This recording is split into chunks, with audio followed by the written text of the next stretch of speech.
ভাবুন তো, এক চঞ্চল গ্রাম্য কিশোর যার চোখে নদীর ঢেউ, মাঠের সবুজ ঘাস আর স্বাধীনতার নেশা। হঠাৎ তাকে বন্দি করা হলো চার দেয়ালের শহুরে জীবনে। তার অপরাধ কি? না, সে একটু বেশি দুরন্ত, একটু বেশি প্রাণবন্ত। ফটিক এই গল্পের প্রাণ। গ্রামে সে ছেলেদের দলের নেতা। নদীর ঘাটে কাঠের গুঁড়ি গড়ানো থেকে শুরু করে ছোট ভাইকে শাসন করা, সবেতেই তার দাপট। কিন্তু সেই দাপটের আড়ালে ছিল ভালোবাসার আকাঙ্ক্ষা। একদিন এক সামান্য ঘটনার জেরে মায়ের রাগ, ভুল বোঝাবুঝি আর শহর ফেরত মামার সিদ্ধান্ত, সব মিলিয়ে ফটিকের জীবনে নেমে এলো মোড় ঘোরানো অধ্যায়।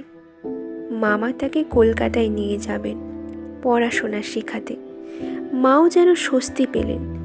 ফটিক আমার হাড় জ্বালাতন করিয়াছে, এই ছেলেটাকে নিয়ে আর পারি না। কিন্তু কেউ কি বুঝেছিল এ যাত্রা ফটিকের জন্য কেমন নির্মম হতে চলেছে? কলকাতায় এসে ফটিক যেন খাঁচায় বন্দি পাখি। শহরের কোলাহল, মামার বাড়ির নিয়ম, মামির বিরক্তি, সব কিছু তাকে আঘাত করতে থাকে প্রতিদিন। মামির চোখে সে এক বাড়তি বোঝা। তার ঠোঁটের কথা যেন ছুরির মতো বিঁধে যায়। সে সর্বদা মনে মনে বুঝতে পারে পৃথিবীর কোথাও সে ঠিক খাপ খাচ্ছে না। এই জন্য নিজের অস্তিত্ব সম্বন্ধে সর্বদা লজ্জিত ও ক্ষমাপ্রার্থী হয়ে থাকে। মামির স্নেহহীন চোখে সে যে একটা দুর্গ্রহের মতো প্রতিভাত হচ্ছে, এটি ফটিকের মনে সবচেয়ে বেশি বাজত। মামি যদি দৈবাৎ তাহাকে কোনো একটা কাজ করতে বলতেন, তাহলে সে মনের আনন্দে যতটা আবশ্যক তার চেয়ে বেশি কাজ করে ফেলত। অবশেষে মামি যখন তার উৎসাহ দমন করে বলতেন, ঢের হয়েছে ঢের হয়েছে, ওতে আর তোমায় হাত দিতে হবে না, এখন তুমি নিজের কাজে মন দাওগে, একটু পরগে যাও, তখন তার মানসিক উন্নতির প্রতি মামির এতটা যত্নবাহুল্য তার অত্যন্ত নিষ্ঠুর অবিচার বলে মনে হতো। স্কুলে সে অচেনা, অযোগ্য, পড়া তার মাথায় ঢোকে না। শিক্ষক বকেন, সহপাঠীরা হাসে। যে ছেলে গ্রামের সবার নেতা ছিল, সে এখানে উপহাসের পাত্র মাত্র। রাত্রে বিছানায় শুয়ে তার মনে পড়ে যায় গ্রামের কথা, নদীর ধারে ছুটে বেড়ানো, মায়ের ডাক, খোলা আকাশ। তার বুকের ভেতর তখন শুধু একটাই আকুতি, আমি বাড়ি যাব। এই তিনটি শব্দে লুকিয়েছিল তার সমস্ত অস্তিত্বের আরতি।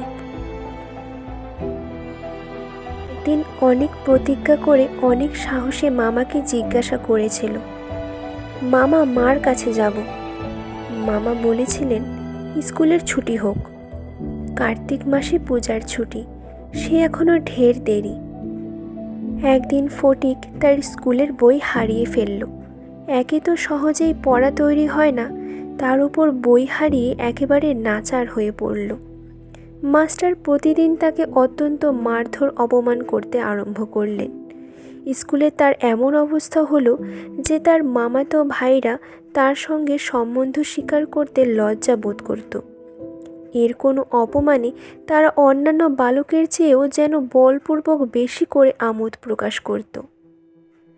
অসহ্য বোধ হওয়াতে একদিন ফটিক তার মামির কাছে নিতান্ত অপরাধীর মতো গিয়ে বলল, বই হারিয়ে ফেলেছি। মামি অধরের দুই প্রান্তে বিরক্তির রেখা অঙ্কিত করে বললেন, বেশ করেছ, আমি তোমাকে মাসের মধ্যে 5 বার করে বই কিনে দিতে পারিনি। ফটিক আর কিছু না বলে চলে আসলো। সে যে পরের পয়সা নষ্ট করছে এই মনে করে তার মায়ের উপর অত্যন্ত অভিমান উপস্থিত হলো। নিজের হীনতা এবং দৈন্য তাকে মাটির সঙ্গে মিশে ফেলল। স্কুল হইতে ফিরিয়া সেই রাত্রে তার মাথা ব্যথা করতে লাগলো এবং গা শিরশির করে আসলো। বুঝতে পারল তার জ্বর এসেছে। বুঝতে পারল ব্যামো বাঁধালে তার মামির প্রতি অত্যন্ত অনর্থক উপদ্রব করা হবে। মামি এই ব্যামোটাকে যে কিরূপে একটা অকারণে অনাবশ্যক জ্বালাতনের স্বরূপ দেখবে, তাহা সে স্পষ্ট উপলব্ধি করতে পারল। রোগের সময় এই অকর্মণ্য অদ্ভুত নির্বোধ বালক পৃথিবীতে নিজের মা ছাড়া আর কারো কাছে সেবা পাইতে পারে, এরূপ প্রত্যাশা করতে তার লজ্জা বোধ হতে লাগল। পরদিন প্রাতকালে ফটিককে আর দেখা গেল না। চতুর্দিকে প্রতিবেশীদের ঘরে খোঁজ করে তার কোনো সন্ধান পাওয়া গেল না। সেদিন আবার রাত্রি থেকে মুষলধারে শ্রাবণের বৃষ্টি পড়ছে, সুতরাং তার খোঁজ করতে লোকজনকে অনর্থক অনেক ভিজতে হলো। অবশেষে কোথাও না পেয়ে বিশম্ভরবাবু পুলিশে খবর দিলেন। সমস্ত দিনের পর সন্ধ্যার সময় একটা গাড়ি এসে বিশম্ভরবাবুর বাড়ির সম্মুখে দাঁড়ালো। তখনও ঝুপঝুপ করে অবিশ্রাম বৃষ্টি পড়ছে। রাস্তায় এক হাঁটু জল দাঁড়িয়ে গিয়েছে। দুইজন পুলিশের লোক গাড়ি থেকে ফটিককে ধরাধরি করে নামিয়ে বিশম্ভরবাবুর নিকট উপস্থিত করল। তার আপাদ মস্তক ভেজা, সর্বাঙ্গে কাদা, মুখ চক্ষু লোহিত বর্ণ, থরথর করে কাঁপছে। বিশম্ভরবাবু প্রায় কোলে করে তাকে অন্তঃপুরে নিয়ে গেলেন। মামি তাকে দেখিয়া বলে উঠলেন, কেন বাবু, পরে ছেলেকে নিয়ে কেন এ কর্মভোগ? দাও, ওকে বাড়ি পাঠিয়ে দাও।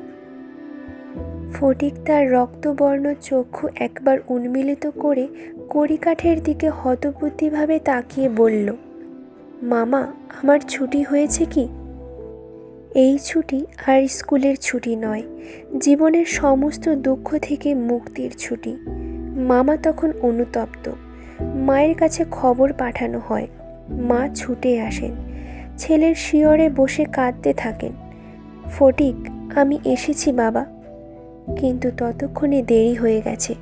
ফটিক আধখোলা চোখে তাকিয়ে ফিসফিস করে বলে, মা, এখন আমার ছুটি হয়েছে মা, এখন আমি বাড়ি যাচ্ছি।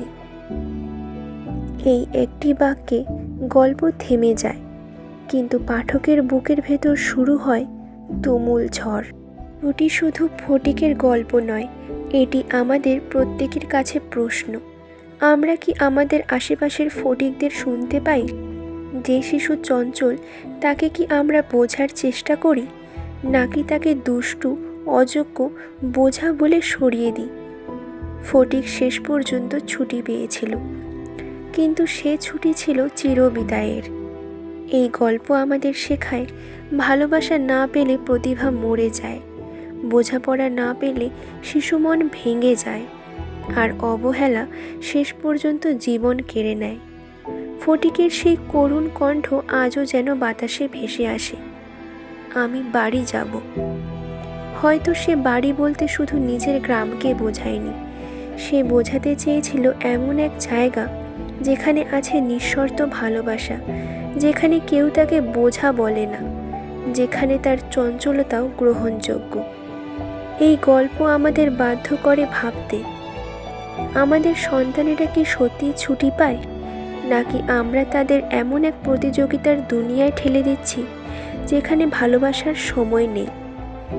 ছুটি শেষ হয়, কিন্তু তার ব্যথা শেষ হয় না। ফটিকের অশ্রু মিশে থাকে বাংলা সাহিত্যের পাতায়, আর আমাদের হৃদয়ে রেখে যায় এক চিরন্তন প্রশ্ন, আমরা কি আমাদের শিশুদের সত্যি বুঝতে শিখেছি?